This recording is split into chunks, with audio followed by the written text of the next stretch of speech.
in terms of what you can see, then what's the real like benefit for a company like who get this right? What do you see as like the maybe the first three real key like core benefits of this? Yeah, typically it falls into these buckets of a better customer experience without a compromise in security. And often many companies are dealing with the costs of fraud or security vulnerabilities or of network access vulnerabilities. And it affects how companies engage with their customers, but it also we're increasingly realizing it affects how companies interact with their employees. Because we've seen these security risks pop up where, let's say I'm posing as a help desk employee, or I claim that I am locked out of my network as an employee. And the credentials I had and maybe the two-factor authentication set up from the company was great. But if I suddenly say I'm locked out, especially if I'm a remote worker, well, now it's on the IT help desk to know if they should reset the credentials. Or let's say Yeah, I'm a remote worker who was just hired and the company has to issue me credentials for the first time, let alone maybe even an offer letter or other things. They might have never met me in person. Maybe I turned video off on Zoom and they're now hiring me. They're issuing me credentials into the network or the domain all remotely without any sort of identity verification as part of that flow. And so we have a solution that slots in really nicely there and cuts down on those sort of fraud potential vectors for a new hire of employees or employee lockouts. And then the yeah, same thing for customers. You know, when a customer wants greater security on their account, or they want better customer support, today those customer support experiences are often knowledge-based questions, which are either too easy, you know, what's your favorite color, or too complicated, what street did you live on in whatever year, that are hard to yeah. remember and that are frustrating and aren't keeping things safe to begin with. And so we found this nice merger by using someone's government issued ID matched to a selfie in a re-verifiable way that balances security with experience. But I mean, that sounds great. I mean, from personal experience, like the amount of passwords and like usernames I've set up in the past has been, it's unfathomable how to keep, and it's unmanageable. It's really, so then I just end up resetting everything. So when I go onto a phone call with a help desk, like you've said, I end up going through questions that I set up years ago and then don't have that option. But to be able to do that would be fantastic.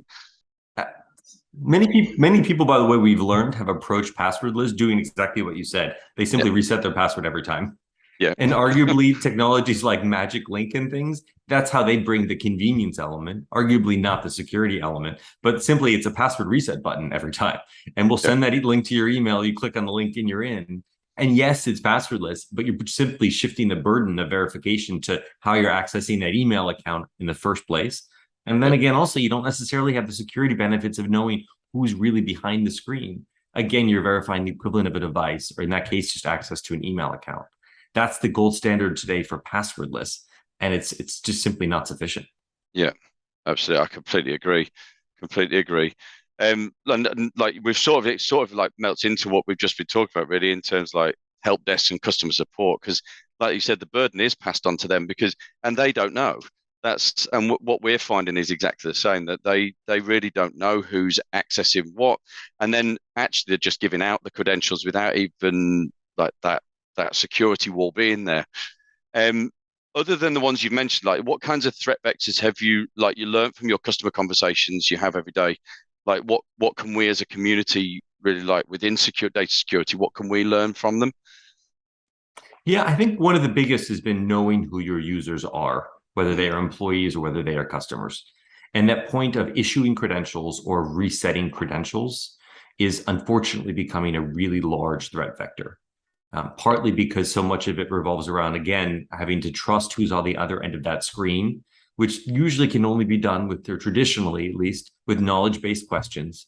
And those, unfortunately, aren't sufficient to protect how those credentials are being issued. And with social engineering attacks on the rise, with the random number of text messages and inbound calls we get, the stories we hear often range from, gosh, I hired someone, I didn't really know who they were. The first day they stole my IP and disappeared, to someone called to pretend to be one of my employees.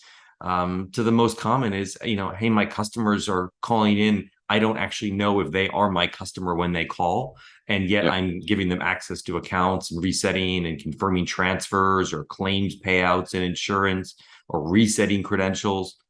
Our digital lives are so high value, And it requires a high amount of trust in knowing who that user is.